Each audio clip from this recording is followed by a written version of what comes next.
कल सुबह 9:15 बजे कौन सी कंपनियां फोकस में रह सकती हैं और क्यों फोकस में रह सकती हैं, इस पे चर्चा करते हैं। पहले नंबर पे बात करते हैं कोटक महिंद्रा बैंक। कंपनी ने अपने क्वार्टरली नतीजे जारी किए हैं। नेट प्रॉफिट 13% बढ़ा है और नेट इंटरेस्ट इनकम भी 8% बढ़ा है।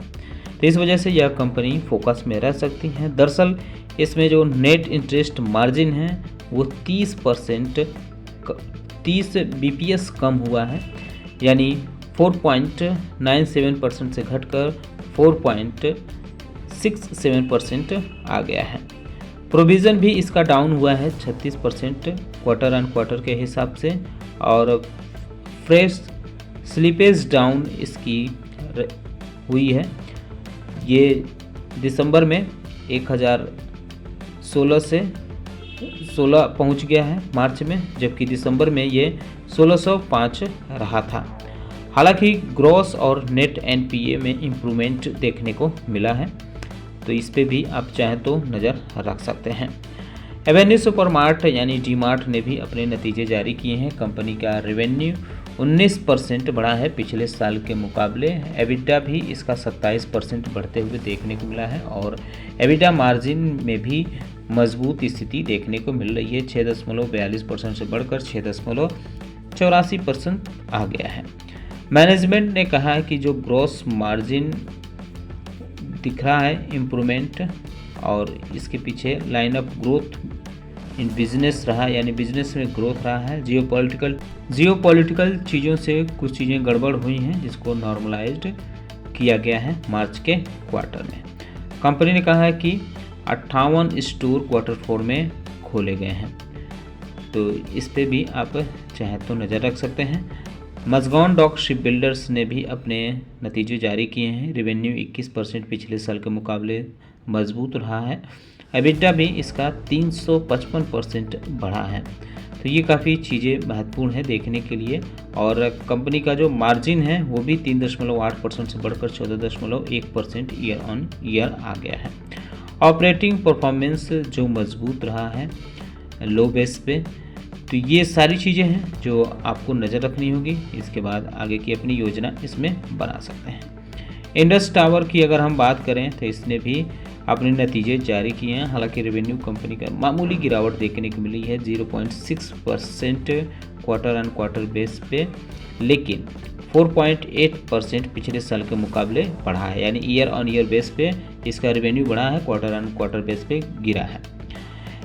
अगर एबिटा की बात करें तो एबिटा मार्जिन कंपनी का इस बार कम हुआ है, 55.3% से घटकर 55.1% आ गया है क्वार्टर ऑन क्वार्टर के हिसाब से। हायर रिपेयर और मेंटेनेंस कॉस्ट और कुछ एनर्जी सेपरेशन की वजह से ये इम्पैक्ट देखने को मिला है। साथ ही साथ कंपनी ने 14 रुपये पर इक्विटी के हिसाब से डिविडेंड का भी ऐलान किया है।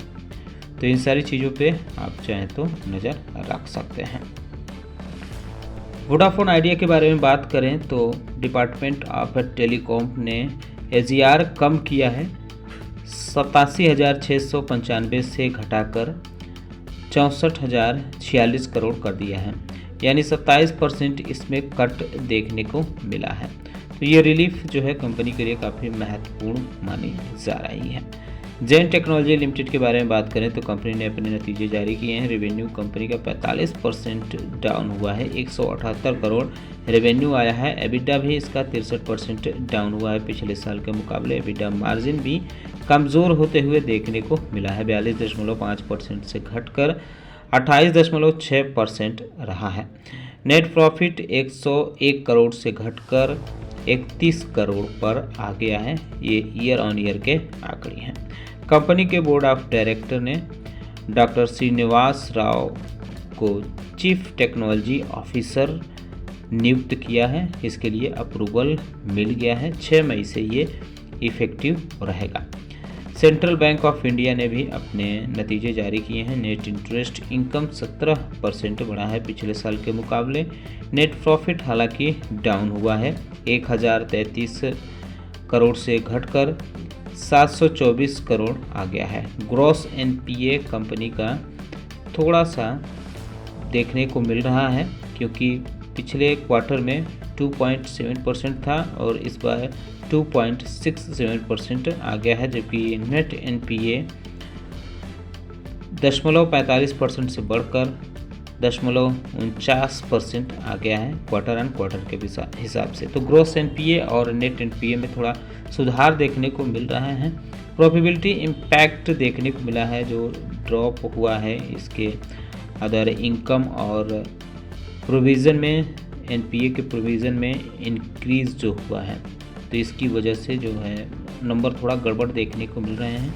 प्रोविज़न फॉर NPA जो था वो 276 करोड़ से घटकर 647 करोड़ आ गया है क्वार्टर ऑन क्वार्टर के बेस पे। आइडिया फोर्स ने भी अपने नतीजे जारी किए हैं। रेवेन्यू 7 गुना बढ़ा है पिछले साल के मुकाबले। 141 करोड़ कंपनी का रेवेन्यू देखने को मिल रहा है। कंपनी ने 40% ओवरऑल ऑर्डर बुक को एग्जीक्यूट कर लिया है। कंपनी ने कहा है कि उसका नेट प्रॉफिट 40 करोड़ आया है, जबकि पिछले बार कंपनी 26 करोड़ के लॉस में थी। एबिटा कंपनी का 62 करोड़ आया है। पिछले साल कंपनी का इसी क्वार्टर में 22 करोड़ एबिटा लॉस था। एबिटा मार्जिन में भी ठीक ठाक बढ़ोतरी देखने को मिली है। 44% इस बार कंपनी का एबिटा मार्जिन रहा है। रेवेन्यू से जो कंपनी का है 67% लास्ट ईयर और 51% दिसंबर के मुकाबले रेवेन्यू इसका देखने को मिला है। और ऑर्डर इनफ्लो 530 करोड़ देखने को मिला है और इसकी जो ओपनिंग थी वो 314 करोड़ देखने को मिली है FY27 में। CDSL ने भी अपने नतीजे जारी किए हैं। टोटल इनकम 20% डाउन हुआ है क्वार्टर ऑन क्वार्टर बेस पे। 268 करोड़ कंपनी ने टोटल इनकम दर्ज किया है। नेट प्रॉफिट 40% डाउन हुआ है पिछले क्वार्टर के मुकाबले। 80 करोड़ कंपनी का नेट प्रॉफिट रहा है। और जो न्यू डीमैट अकाउंट खोले गए हैं इस क्वार्टर में इस साल 2.7 करोड़ टोटल अकाउंट खोले गए हैं। अगर टैली करें 18 करोड़ के इसके मुकाबले 2026 में ये देखने को मिले हैं। Demat custody down 77 lakh crore देखने को मिला है, जो पिछली बार 85 लाख करोड़ रहा था इसी पिछले क्वार्टर में। जो इनकम इम्पैक्ट देखने को मिला है ये IPO रिलेटेड जो चार्जेस हैं और अदर इनकम हैं वो गिरे हैं। इसकी वजह से कंपनी का जो है इनकम इम्पैक्ट देखने को मिल रहा है।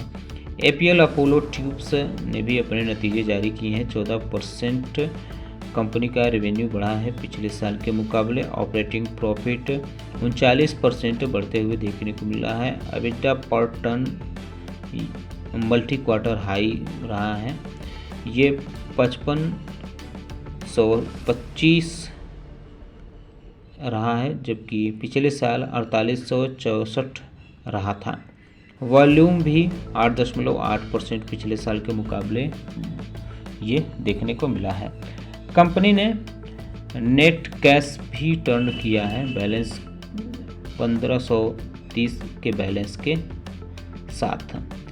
इसके साथ ही फाइनल डिविडेंड का भी ऐलान किया गया है 8.5 रुपये पर इक्विटी।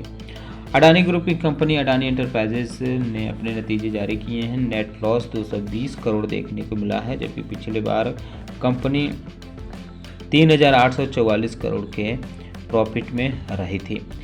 रेवेन्यू कंपनी का 20% बढ़ा है ईयर ऑन ईयर और कंपनी का एबिटा फ्लैट देखने को मिल रहा है 3731 करोड़। एबिटा मार्जिन 13.8% से घटकर 11.5% आ गया है। इक्विटास स्मॉल फाइनेंस बैंक की बात करें तो कंपनी ने अपने नतीजे जारी किए हैं। कंपनी का नेट प्रॉफिट 213 करोड़ रहा है, जो पिछले साल 42 करोड़ रहा था। तो यानी ठीक ठाक कंपनी के नेट प्रॉफिट में बढ़त देखने को मिल रही है। नेट इंटरेस्ट इनकम भी 18.2% बढ़ते हुए देखने को मिल रहा है।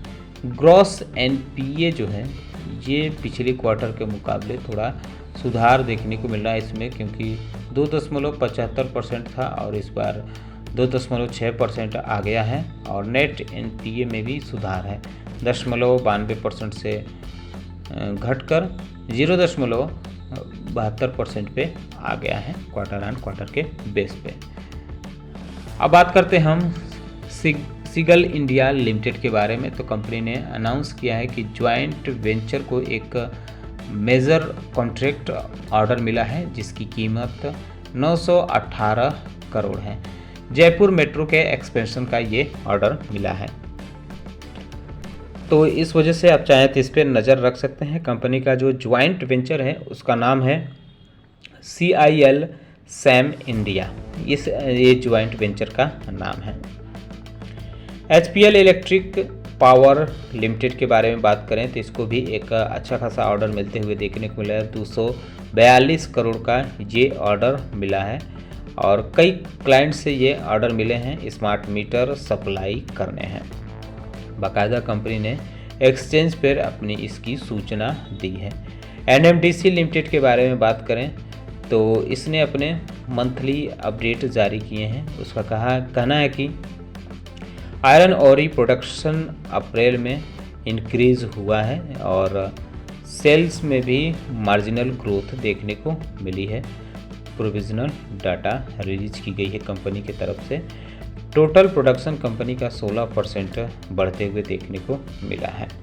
सेल्स में भी 1.4% की इंक्रीज देखने को मिली है। NTPC की तरफ से बताया गया है कि उसने 100 मेगावाट के प्रोजेक्ट को पूरा कर लिया है, कमीशन इसका कर लिया है। अब इसके साथ ही जो इसका टोटल इंस्टॉल्ड कैपेसिटी है वो 90 गीगावाट के आसपास पहुंच गई है। तो ये जो प्रोजेक्ट पूरा किया गया है ये प्रोजेक्ट है रामागुंडम में, तो महत्वपूर्ण अपडेट है इसने भी जारी किया है। TVS मोटर्स ने भी अपने मंथली डेटा जारी किए हैं बिजनेस के। ईयर ऑन ईयर कंपनी का 7% टोटल सेल बढ़ते हुए देखने को मिला है। इवन अगर हम बात करें इसके सप्लाई चेन तो ये इफेक्टेड देखने को मिला है वॉल्यूम डिस्पैच की वजह से।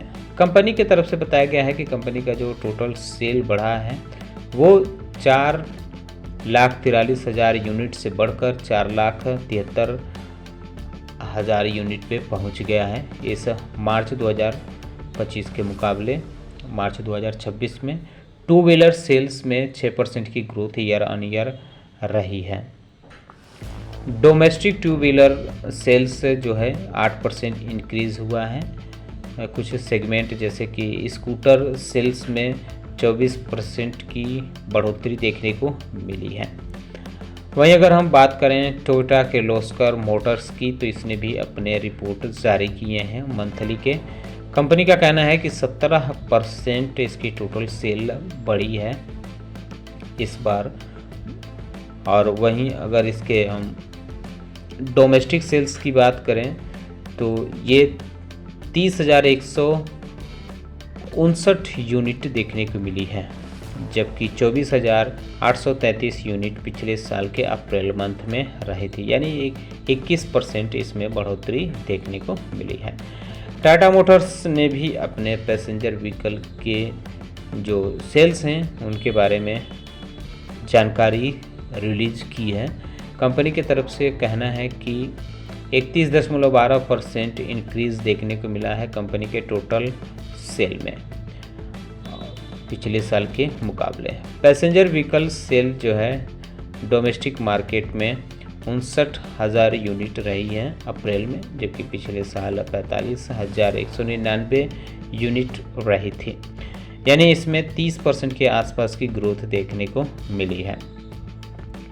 इंडिया के पैसेंजर व्हीकल मार्केट में जो है कूल डाउन देखने को मिला है अप्रैल में।